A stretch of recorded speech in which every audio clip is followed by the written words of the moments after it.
Soy el pastor Juan José Gil.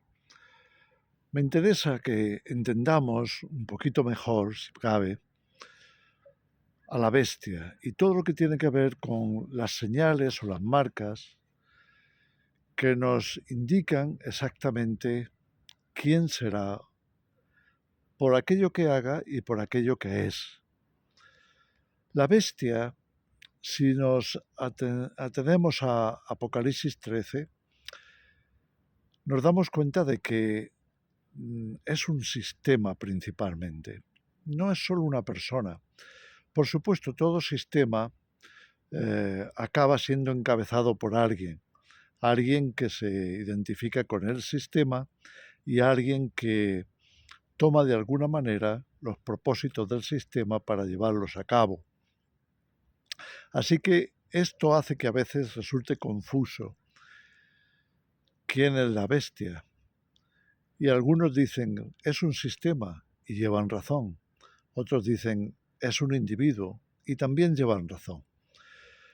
Así que lo que nos conviene es conocerlo y darnos cuenta de qué señales, signos, marcas podemos identificar en él para estar seguros de que estamos frente a la bestia o frente al gobierno de la bestia. Así que si tomamos a los profetas como Daniel y Juan en Apocalipsis para describirnos esa bestia, nos damos cuenta de que estas son algunas de sus marcas. Una de ellas es su idea de globalismo, es decir, quiere toda la tierra. Fíjate cómo Apocalipsis 13 comienza diciendo que esa bestia es adorada o seguida, obedecida por todo el mundo, por toda nación, toda tribu, toda lengua. Y luego especifica aquellos que no estaban escritos en el libro de la vida o en el libro de la vida del Cordero. En otras palabras, prácticamente el mundo entero se le va a sujetar, se va a someter a sus pies. Ahora, si os fijáis también en ese mismo pasaje de Apocalipsis 13, vemos que es el dragón o Satanás quien le ha dado su poder y autoridad. ¿Recuerdas cuando Satanás tentó a Jesús, le subió a un monte alto y le enseñó los reinos de la tierra para que viera su gloria? Y entonces le ofreció ese dominio, el liderar el mundo. Solamente tenía que hacer algo, que es adorarle a Satanás. Por supuesto, Jesús lo rechazó. Jesús dejó claro que el único que merece adoración es Dios. Pero Satanás se ha declarado Dios de este mundo. Y eso lo vamos a ver muy claramente en este sistema y en aquel que lo encabece. Va a exigir adoración. Así que después de la marca del globalismo, la marca del querer todos los dominios de la tierra bajo su poder, tendremos también la marca de exigir obediencia por medio de leyes, por medio de normas impuestas, normas de control, aunque le ponga las mejores palabras posibles que se puedan encontrar en el abecedario político, desde democracia a cualquier otro vocablo, cualquier otra palabra, pero en realidad lo que busca es que todo el mundo le adore. Y eso es lo que nos dice también ese pasaje. Por tanto, todo el mundo le adorará. Todos los que no estén escritos en el libro de la vida del Cordero, repito. Ahí tenemos una marca. No se conforma simplemente con gobernar, exige obediencia absoluta. Y eso lo vamos a ir viendo más y más a través de normativas, leyes, imposiciones y todo lo que tiene que ver con sujetarse, someterse a esa bestia, a ese sistema o a esa persona que lo encabece, o ambas cosas. Después, una tercera marca es la marca de atreverse a pisotear lo santo, atreverse a blasfemar de forma descarada. Será un blasfemo quizá el mayor blasfemo de todos los tiempos, porque hablará, como nos dice el profeta Daniel, también lo repite Apocalipsis, hablará palabras contra el Altísimo y a los santos del Altísimo quebrantará, leíamos en Daniel 7:21. Esta es su intención. Su intención es imponerse como Dios.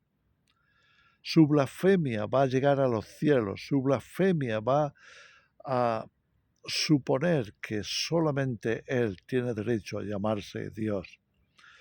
Tanto es así, y esto sería quizá una cuarta marca del anticristo, que se sentará en el trono de Dios como Dios, haciéndose pasar por Dios. Eso es lo que señala no solamente Daniel 11, sino también el apóstol Pablo en 2 de Tesalonicenses, capítulo 2. Ese es el inicuo, el que se sienta en el trono de Dios haciéndose pasar por Él, haciéndose pasar por Dios. Él se declara, como también escribía Pablo, el Dios de este mundo, el Dios de este siglo.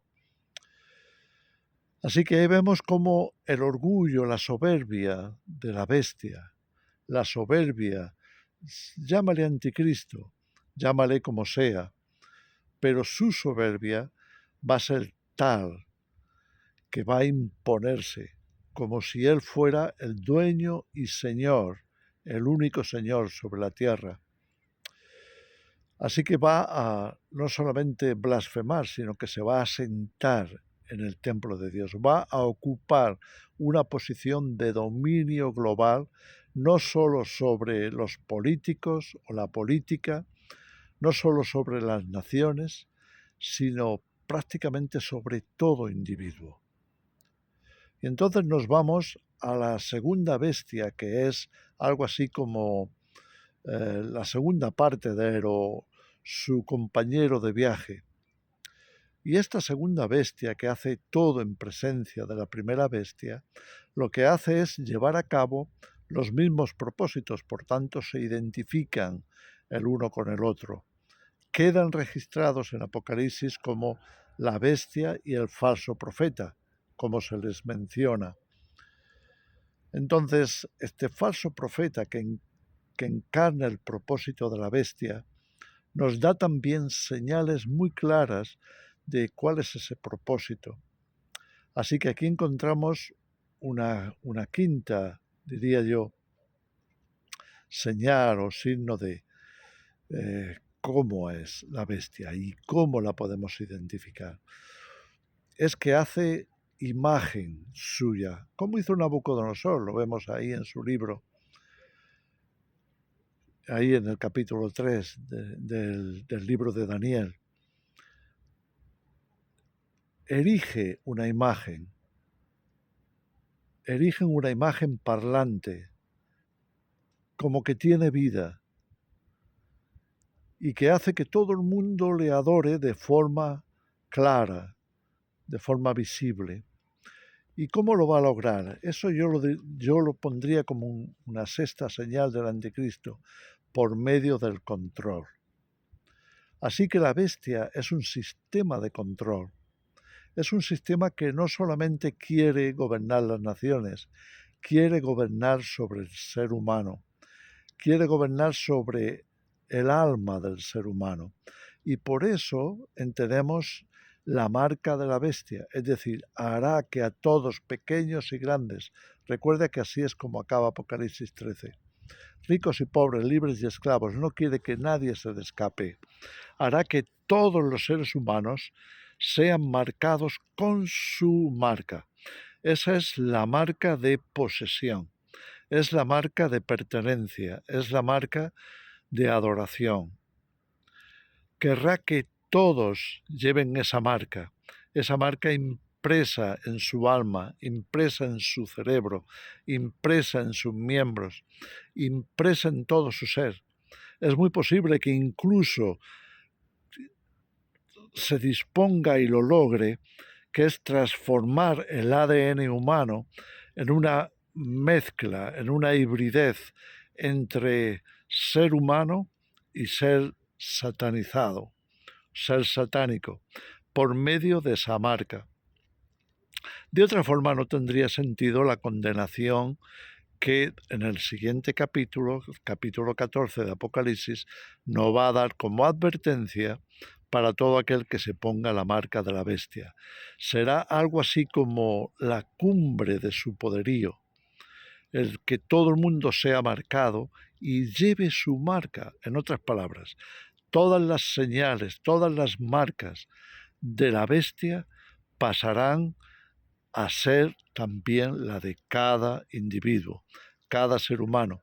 Hasta ahí llegará su sed de control, su deseo de ser como Dios, su deseo de imperar, no solamente en lo físico, sino hasta en lo invisible, en la mente, en el alma humana, en el espíritu humano, ligándolo a él, ligándolo a ese sistema, de manera que podamos reconocer quiénes son de él y quiénes no. De ahí la sentencia que leemos también en Apocalipsis 13, que ya habíamos mencionado como persecución contra los santos, de que hará matar a todo el que no la adore. En otras palabras, él no va a consentir, no va a permitir que otras personas que no se liguen a su ADN, que no se liguen a su identidad, a su persona, a su espíritu satanizado o satánico, no va a permitir que nadie, aparte de los suyos, pueda estar en este mundo, pueda estar en esta tierra. Así que va a declarar la mayor persecución de toda la historia contra aquellos que no se le entreguen, que no le obedezcan y se le sujeten. En fin, creo que con estas 6 marcas, creo que hemos citado 6, pues encontramos lo que yo diría que es la esencia del carácter y el fundamento de la personalidad, tanto de la bestia como sistema, como del propio anticristo o bestia, como queramos ponerle de apelativo. La palabra de Dios nos dice muchas cosas y todas ellas apuntan en la misma dirección, es decir, que finalmente Satanás encontrará el sistema que cumpla sus propósitos de ser dueño y señor de toda la tierra, y también a la persona que lo encarne a él y que le represente, ocupando ese lugar, el lugar que él le había ofrecido a Jesús y que Jesús rechazó, sabiendo, como Jesús también dejó claro, que su reino no es de este mundo. Y no deberíamos de aspirar a tener los reinos de este mundo tal y como están, porque Jesús no se identificó en absoluto con este mundo. Es más, dijo a sus discípulos: vosotros no sois del mundo, como tampoco yo lo soy.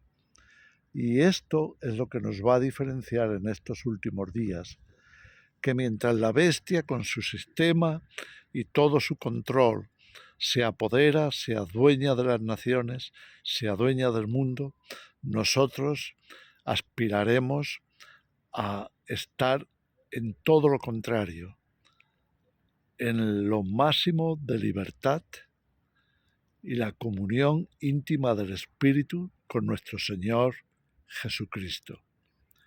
Y esta será la lucha espiritual final de este tiempo, antes de que el reino de Dios se manifieste y antes de que Jesús descienda, para no solamente derrotar y destruir a la bestia, sino finalmente instalar el único reino de paz, de verdad y de justicia, que estará para siempre, como muy claramente lo dice Daniel en el capítulo 2 y en el capítulo 7.